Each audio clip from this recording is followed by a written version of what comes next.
स्वागत है आपका। आज इस क्रम में मेरा छठा वीडियो है और अगला दिन हम लोग बढ़ रहे थे, क्लासिफिकेशन ऑफ प्रोपोजिशन बता चुके थे, जिसमें हमने प्रोपोजिशन का स्पेलिंग में थोड़ा गलती लिखा था। प्रोपोजिशन में PROPOSIT आयन होना चाहिए, हम PROPASI लिखा था, PROPASIT आयन कर दिया था, गलती किया था, PROPOSIT आयन होगा, जो कि और भी कई जगह पर उल्लेख है, तो वहाँ पर से आप लोग करेक्शन कर लिए होंगे। आज हम लोग बात करेंगे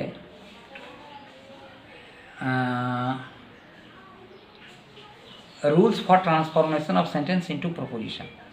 मेरा कहने का मतलब है कि जिन तर्क वाक्यों का हम या प्रोपोजिशंस का प्रयोग करेंगे, एक्चुअली हमने देखा कि जो इन्फरेंस हम लोग बनाते हैं उस इन्फरेंस में सेंटेंस का तरह दिखने वाला वो सेंटेंस नहीं कहा जाता, उसको प्रोपोजिशन कहते हैं।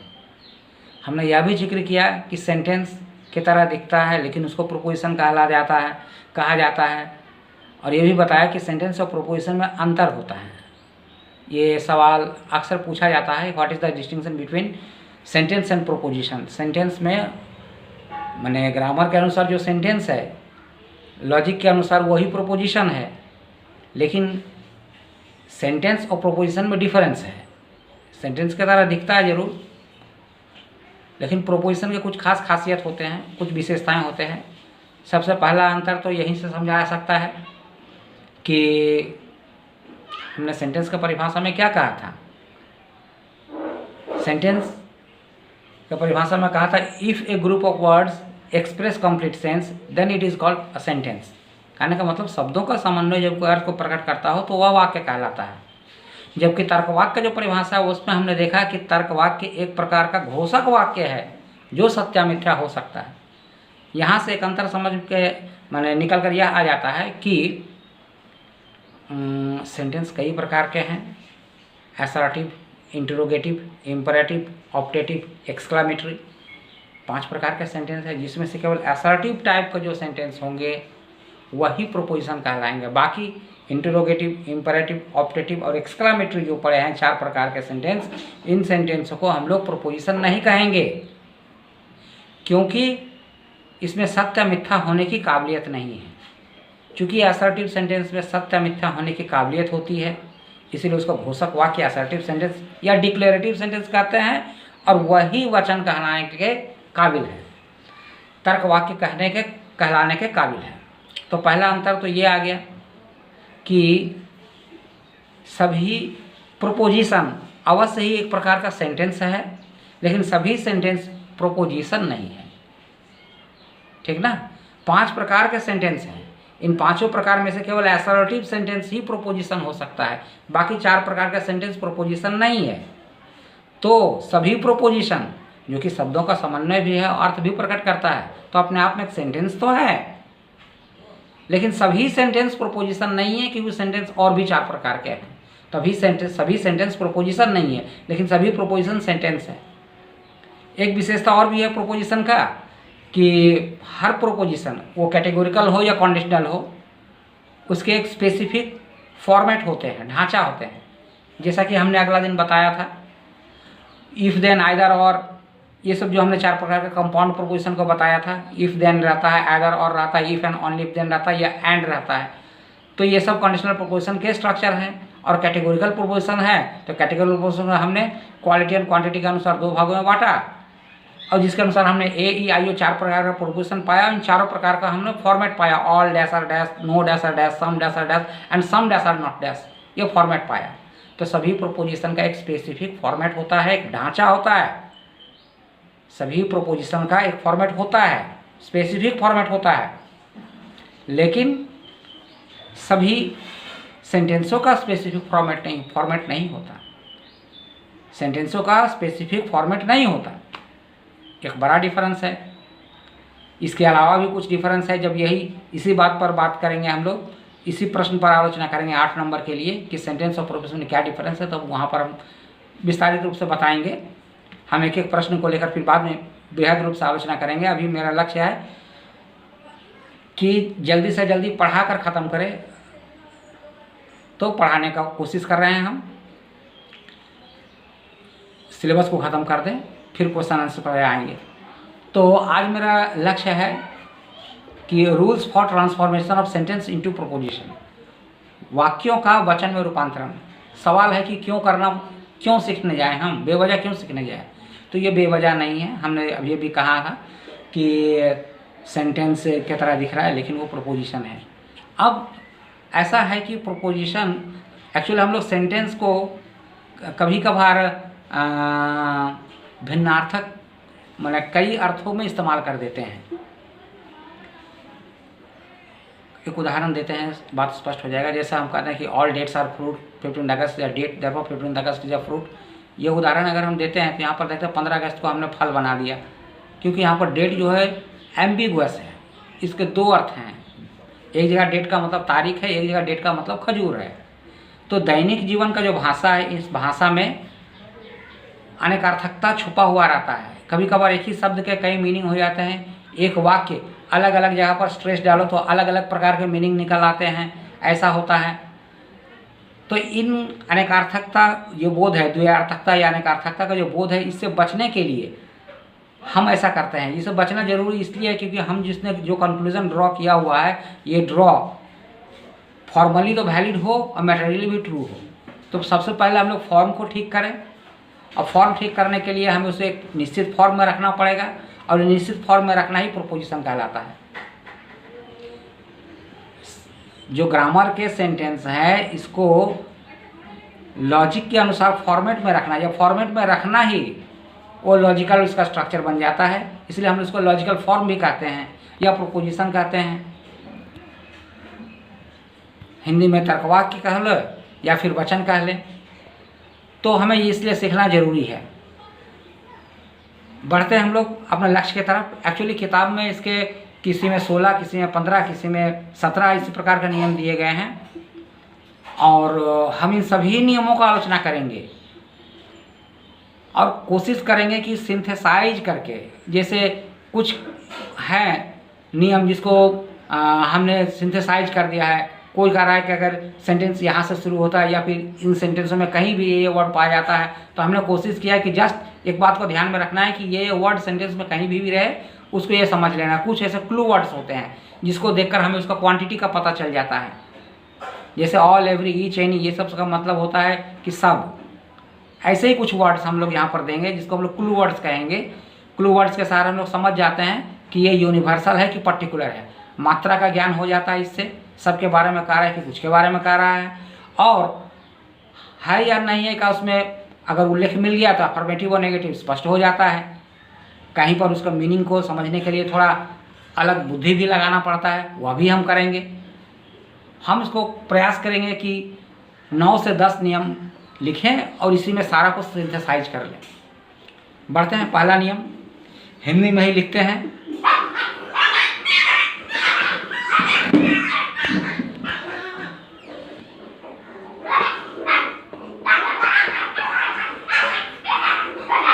अंग्रेजी के जिन शब्दों में, जिन वाक्यों में, यहाँ एक बात और हम बता दें कि हम लोग कोशिश कर रहे हैं कि इंग्लिश को फॉलो करने के। अगला दिन पहला वीडियो में ही हमने बताया था कि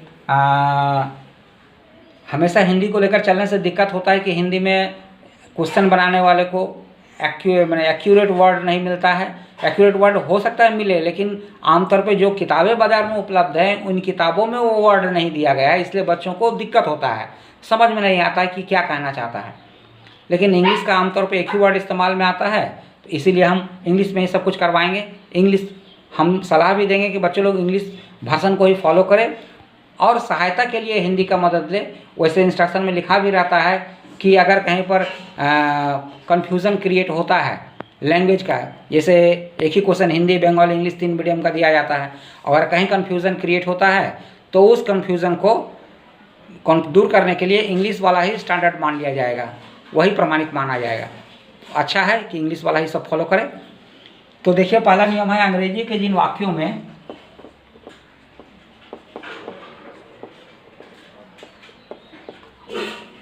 ऑल, सब कैपिटल में लिखने से नहीं, ठीक है। All, every, each, any,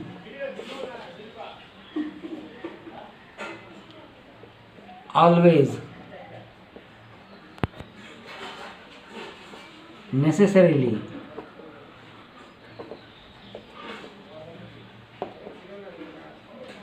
universally,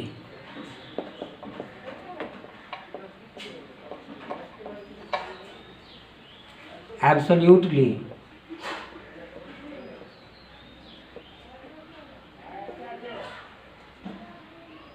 all comprehensively,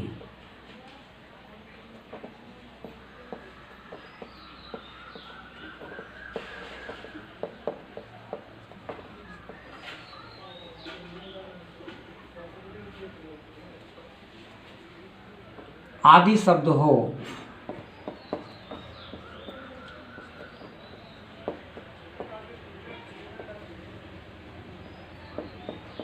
उन एफर्मेटिव को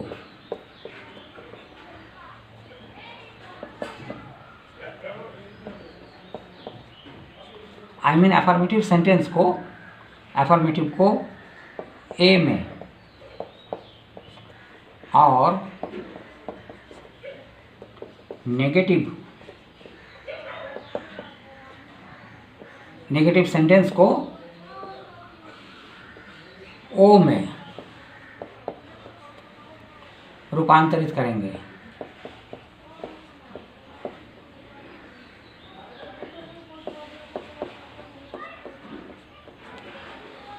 हमने बताया था कि जब सबके बारे में हाँ कहना हो तो ऑल डैश आर डैश कह देते हैं, लेकिन जब सबके बारे में ना कहना हो तो हम नो डैश आर डैश का इस्तेमाल करते हैं, और ऑल के साथ अगर नेगेशन का इस्तेमाल करते हैं तो उसका मीनिंग हम लोग सम और नॉट निकल जाता है। तो सम और नॉट का मतलब ओ का स्ट्रक्चर होता है, आप लोग याद कर लिए होंगे।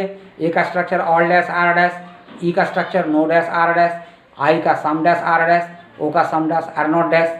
हमने कहा था कि जब मेरे वीडियो देखने बैठिए तो पहले का रिवीजन करके तब बैठिए, इससे सुविधा होगा।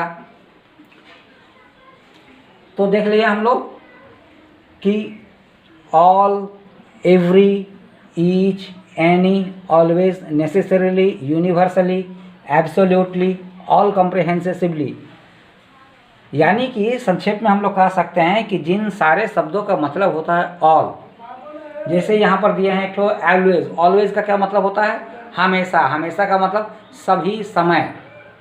एक चीज़ छूट रहा है शायद, ठीक देखते हैं बाद में जब जैसा जरूरत होगा। संक्षेप में सारे शब्द, जिन शब्दों का मतलब होता है all, at all the time, at all the place, everywhere हो सकता है, एवरी देकर छोड़ दिया है, एवरी डे या एवरी हुएर डे, इसका मतलब हो गया एट ऑल द प्लेस। ठीक, तो जब सबके बारे में हाँ कहना हो तो ऑल डैश आर डैश ए में आएगा। अब सबके बारे में यहाँ पर सबके बारे में नहीं, ये सब शब्द के साथ अगर नेगेशन रहता है तो वह ओ में समझा जाएगा, ना कि ई में समझा जाएगा। बच्चे लोग को कन्फ्यूज़न आखिरी दम तक रह जाता है कि ऑल एवरेज के साथ नेगेशन लगा हुआ है तो नो कर देता है। ऑल का मतलब सब समझ में आ गया, नेगेशन वहाँ पर मिल गया तो सीधे वो ई में चला जाता है, यानी यूनिवर्सल समझ लिया। यूनिवर्सल को हिंदी में कहते हैं सर्वव्यापी, और पर्टिकुलर को कहते हैं पूर्णव्यापी और अंशव्यापी, ऐसा कहा गया है। पूर्णव्यापी हो गए ए और ई, अंशव्यापी हो गए आई और ओ। हम लोग उस शब्द का भी इस्तेमाल करेंगे कभी कभार, यहाँ हमने बता दिया। देखते हैं आप example.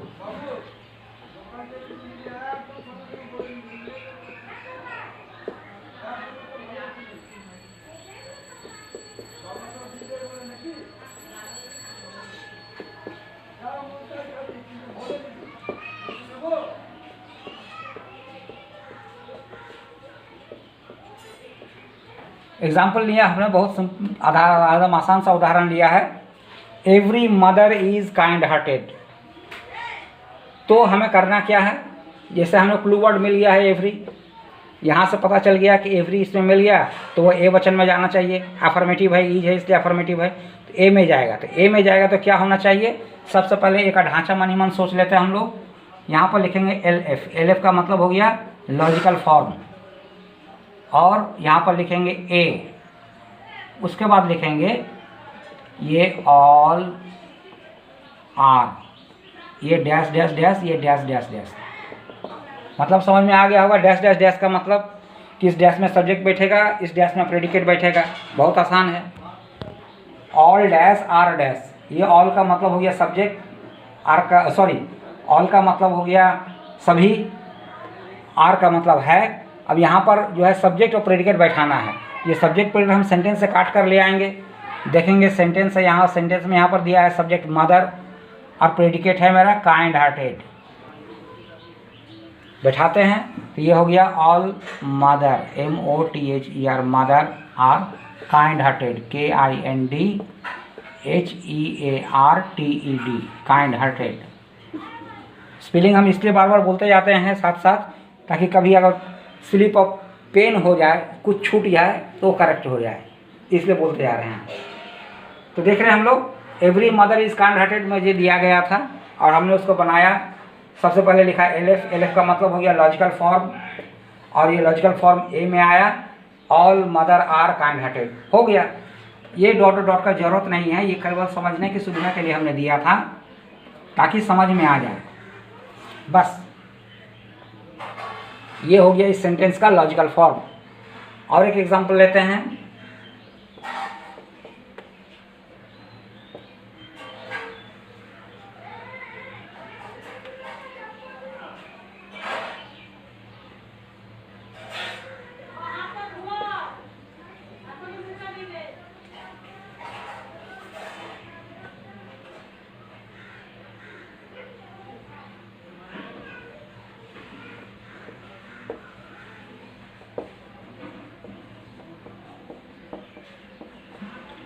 Any man is not selfish, any man is not selfish.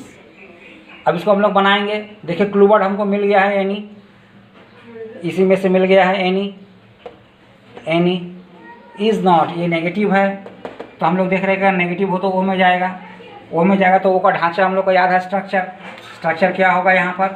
पहले लिखेंगे LF, उसके बाद लिखेंगे O,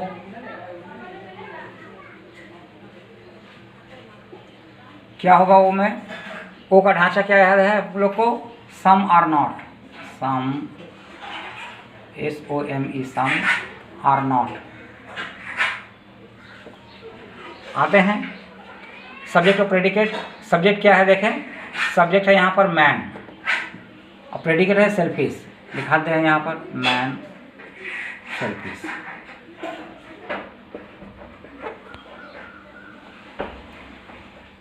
तो सम, तो हमने एक ठो नियम बताया अभी तक। ये हो गया आपका रूल नंबर 1।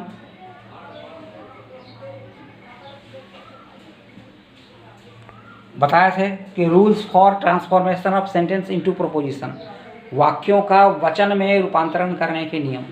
तो रूल नंबर 1 में हमने देखा कि अंग्रेजी के जिन वाक्यों में all, average, any, always, necessarily, universally, absolutely, all comprehensively आदि शब्द हो, उन अफर्मेटिव सेंटेंसों को ए में और नेगेटिव सेंटेंसों को ओ में रूपांतरित करेंगे। ठीक है, एक उदाहरण, 2 उदाहरण भी हमने दे दिया। अब आगे बढ़ते हैं, रूल नंबर 2 में चलते हैं।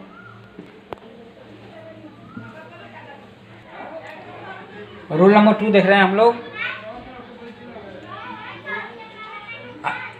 अंग्रेजी के जिन वाक्यों में no, never, nothing, by no way, by no means, nevertheless, not a single, 1 2 3 4 5 6 7 शब्द हैं। इसी प्रकार याद रखना है इसको, सबको उंगली के पूर्वों पर गिन गिन के याद रखना है। जैसे अगला नियम मैंने बताया, उसको ऑल, एवरी, ईच, एनी, इस प्रकार से रट लेना है सबको, कि पहला नियम में कितने वर्ड्स है, दूसरा नियम में कितने वर्ड्स है। बस स्टार्टिंग में कुछ रटना पड़ेगा, ज़रूरी है। हम लोग जब मैथ सीखने गए तो कुछ फॉर्मूला रट लेना पड़ा था, समझना ज़्यादा ज़रूरी नहीं था, रट लेना ज़्यादा ज़रूरी था उस समय बनाने के लिए। तो उसी प्रकार यहाँ पर no, never, nothing, by no way, by no means, nevertheless, not a single आदि शब्द हो। अंग्रेजी के जिन वाक्यों में ये शब्द पाए जाते हैं उन्हें हम ई में रूपांतरित करेंगे। और अगर ई में रूपांतरित करेंगे तो ई प्रोपोजिशन के फॉर्म हम लोग को याद है। ई प्रोपोजिशन का फॉर्म क्या है? No dash are dash. Example लेते हैं, क्लियर हो जाएगा बात।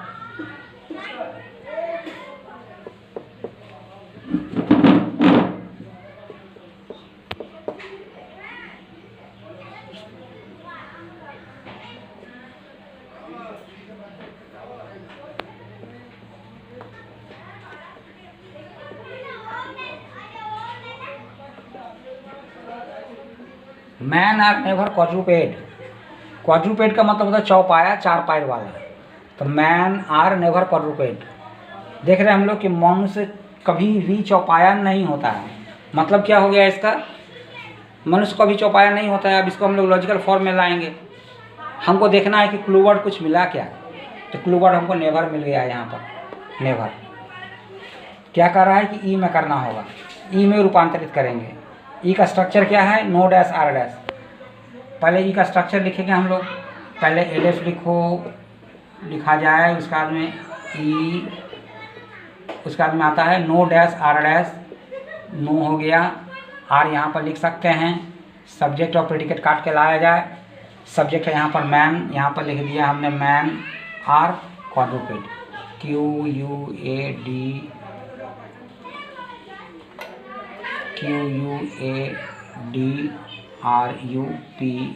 क्वाड्रूपेड हो गया।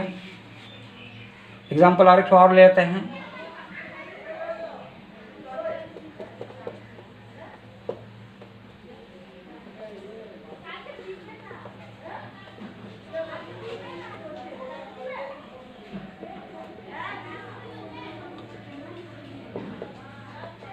By no way ministers are honest। हमने कहा था मीनिंग पे नहीं जाना है, हमको खाली फॉर्म देखना है। फॉर्मल लॉजिक है। By no way ministers are honest. No never nothing. यहाँ पर बाय नो वे आ गया है, क्लू वर्ड है by no way. By no way E में आएगा, कर रहे हैं ई में LF।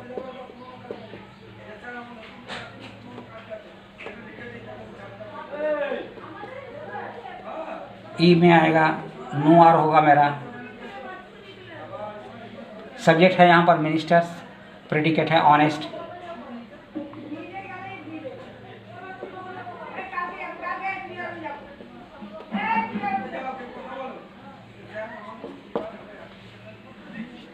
हो गया ई में इसका कौन ट्रांसफॉर्मेशन। Thank you. आज दो ही, कल फिर आगे बढ़ेंगे।